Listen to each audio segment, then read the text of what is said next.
दोस्तों, क्या अब रविंदर सिंह भाटी और अशोक गोदारा की दोस्ती में दरार आ गई है?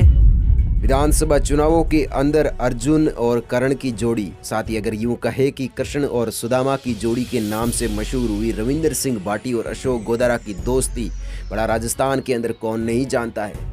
राजस्थान के अंदर विधानसभा चुनावों के अंदर जिस तरीके से शिव विधानसभा क्षेत्र के चुनावों के अंदर रविंदर सिंह भाटी के साथ कंधे से कंधा मिलाकर अशोक गोदारा ने जो साथ दिवाया, उसे पूरे राजस्थान की जनता भली भांति जानती है। राजस्थान के अंदर अशोक गोदारा और रविंदर सिंह भाटी के दोस्ती की मिसाल दी जाती है। बता दें कि शिव में चुनावों के समय विधायक रविंदर सिंह भाटी का साथ निभाने वाले उनके परम मित्र अशोक गोदारा के बारे में आज हम आपको बताने वाले हैं। क्या अशोक गोदारा और रविंदर सिंह भाटी की दोस्ती अब भी वैसी है, या फिर चुनाव समाप्ति के बाद क्या अशोक गोदारा और रविंदर सिंह भाटी की दोस्ती में मनमुटाव आ गया है, या फिर दोस्ती में दरार आ गई है? चुनावों की समाप्ति के बाद अशोक गोदारा और रविंदर सिंह भाटी अपने अपने निजी कार्यों में व्यस्त हो गए। बता दें कि रविंदर सिंह भाटी चुनाव में जीतने के बाद लगातार पद यात्रा निकालने लगे और रविंदर सिंह भाटी जीतने के बाद विधायक बन गए और विधायक के बाद रविंदर सिंह भाटी का ये कर्तव्य था कि वे जनता की सेवा करें और लगातार रविंदर सिंह भाटी शिव विधानसभा क्षेत्र के अंदर लोगों की समस्याओं को लेकर उनका समाधान करने लगे और विधानसभा के अंदर जनता की मांगों को लेकर लगातार अपने विधायक के कर्तव्य का पालन करने लग गए। और वहीं दूसरी ओर बात करें अशोक गोदारा की, तो अशोक गोदारा आपको बता दें कि एक बिजनेसमैन है और चुनावों के अंदर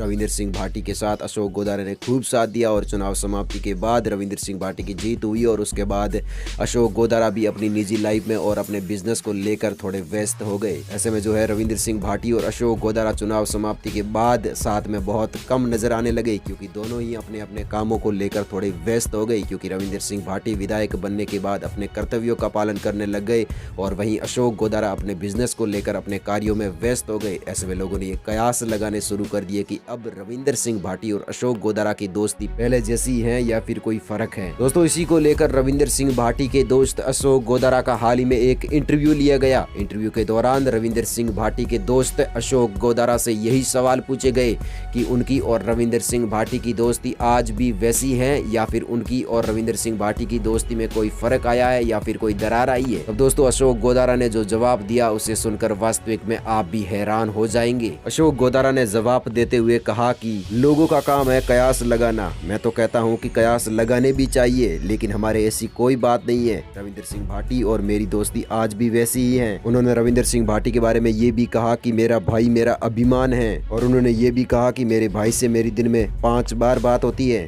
साथ ही उन्होंने ये भी कहा कि रविंदर सिंह भाटी और उनका भाईचारा इतना भी कमजोर नहीं है कि इतनी आसानी से टूट जाए। वास्तविक में ऐसा कह के उन्होंने फिर से एक बार दोस्ती की मिसाल को कायम कर दिया है। रविंदर सिंह भाटी के दोस्त अशोक गोदारा की इस कही गई बात से ये पता चल जाता है कि उनकी और रविंदर सिंह भाटी की दोस्ती आज भी वैसी की वैसी ही है। दर्शकों, आपको बता दें कि शिव के अंदर रविंदर सिंह भाटी विधायक बनने के बाद लगातार शिव विधानसभा क्षेत्र के अंदर विकास कार्यों को लेकर सक्रिय हो चुके हैं और साथ ही रविंदर सिंह भाटी शिव विधानसभा क्षेत्र के अंदर हो रही किसानों को बिजली और पानी की समस्याओं को लेकर भी विधानसभा के अंदर शिव क्षेत्र की जनता की मांग उठाते हुए नजर आते हैं। साथ ही दोस्तों, आप ये कमेंट करके जरूर बताएं कि अशोक गोदारा और रविंदर सिंह भाटी की दोस्ती आपको कैसी लगती है, क्योंकि दोस्तों अशोक गोदारा और रविंदर सिंह भाटी की दोस्ती आज एक मिसाल बन चुकी है। और साथ ही दोस्तों, हमारे ऐसे ही वीडियो देखने के लिए अभी हमारे इस यूट्यूब चैनल को सब्सक्राइब करके पास में आ रही घंटी को जरूर दबाएं ताकि हमारी हर वीडियो का नोटिफिकेशन मिले आपको सबसे पहले।